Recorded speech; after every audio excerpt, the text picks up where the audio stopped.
I'm Julia Supa. We're talking about reflexology to go, and Linda Googh is our special guest expert. So before the break, we talked about the stress terminator, and we saw a little video with the man's foot, and you told me some key spots, key reflexes, especially the solar plex. We were working the solar plexus in the foot, which was right up in this area, just in here, in your diaphragm line. It helps to calm the central nervous system.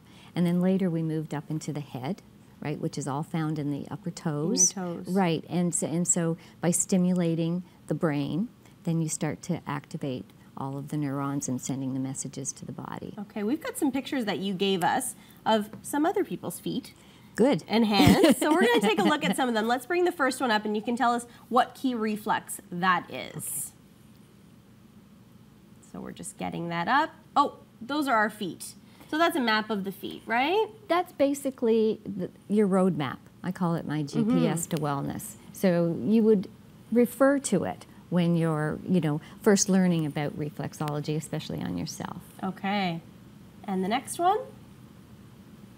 This shows how our feet mirror our body. So if you take a look at the shadow of where the head is, you can see that that reflects that amazing? the upper. So that's why the toes. That's right. So the toes correspond with the brain, and okay, and so forth. So they're in a different section. Okay. And here is our hand. So like you said, the hand and the feet have similar reflexes. That's right. They're road mapped the very same way as is our face and our ears. Wow. How many pressure points are there on the body? You can't count. There's so many pressure points. It's the same as there are thousands of neurons and energy zones that work together in synchronization. Okay. All right. So we wanted to move on and talk about water and reflexology. Now, why is water and reflexology important? Why are they correlated? Well, they both have the same job. And with reflexology, it moves toxins, it eliminates them. And when you add water, right, you're kick-starting that because water flushes. So when you put them together, it's the perfect team. And that's why, thus, we are drinking our water. It feeds our skin, which is our biggest organ, right? It helps our hair, it helps our nails, it helps our bowels. I mean, it's the essence of what we're made of. And so reflexology and water, I say, go hand in hand. And I always say to my clients after a reflexology treatment, make sure you drink your water because you've moved all of these toxins. And that's exactly when I used to dance as well, as you know.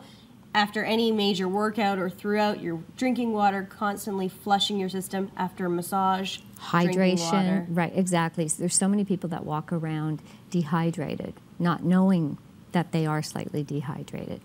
I mean, you do get your fluids in your fruits and vegetables and other things that you drink, but water is pure. Okay. Yeah. We have to take a call. We've got Shelley on the line from Aurora. Hi, Shelley. Hi there. Do you have a question for Linda? Yes, I do. So I'm a yoga instructor, and as we know, one of the greatest benefits of yoga is stress reduction. And as an instructor, I'm always looking for ways to enhance my classes. So I'm wondering if Linda could suggest any self-reflexology techniques that I could use with my students to help complement their practice. Ooh, that's a very nice question. Very, very nice. Well, initially I started working with dancers after I injured myself. And one of my articles, which I think, Shelley, you might really be interested in, you can get to on my website. Go to lgreflexology.com, and on that site you can download, and I call it warm up to warm up. So if I borrow my friend here in honor of Halloween, our spooky foot, I can show you from the heel to the toe and from the toe to the heel is really our spine. It aligns ourselves with our spine. And so prior to a yoga practice, for example, your students could be sitting on the floor, they draw their own feet up, and with an inchworming technique, which shows in that article, you would just work the spine. And as they thumb walk the spine, it starts to accelerate the fact that you're warming your body, which part of yoga, which I'm a big fan, and I go to Bikram yoga, I must say, I love it.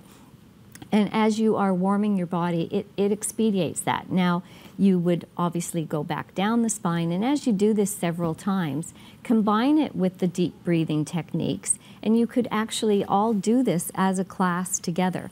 I'm a big fan to warm up before you warm up, because as I said, this is our roadmap to our body, and our feet reflect all of our organs and various systems.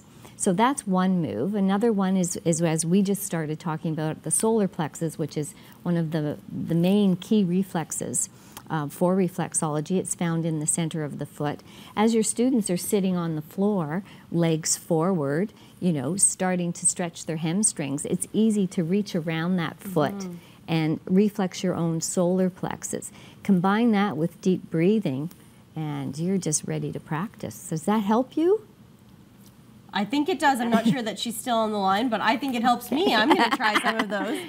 We do have another call. We're going to wait till after the break to get to Julie. I wanted to touch on your ice pack. Yes. Because we talked about water being so important, how does the ice pack play in? Okay, so here it is. Water works on the inside and on the outside. You know that saying, ice is nice? So here you go. I never leave home without it, really. I've got it in my glove compartment. I've got it in my sports bag. How many times have you stubbed your toe on a desk, or you've accidentally tripped? If you're like me, I trip. And you break away the ice pack. It lasts for 4 hours. Maybe you've had dental surgery and you go home with your ice pack. The ice is an all-round anti-inflammatory, and it's really good to have. And a natural anti-inflammatory. It's a natural anti-inflammatory, as is reflexology. And as I say, I'm a big fan of water, whether it's on the inside or the outside. All right. I'm a fan of ice packs too, and for people that may have an injury or they don't know it's an injury and they don't put ice on it, it could really escalate that injury. That's right. So the ice can nip it right away. Yeah. Perfect. We have to take a short break. When we come back, we're going to take a call from Julie and Markham, and we're also going to talk about our feet, those pesky feet.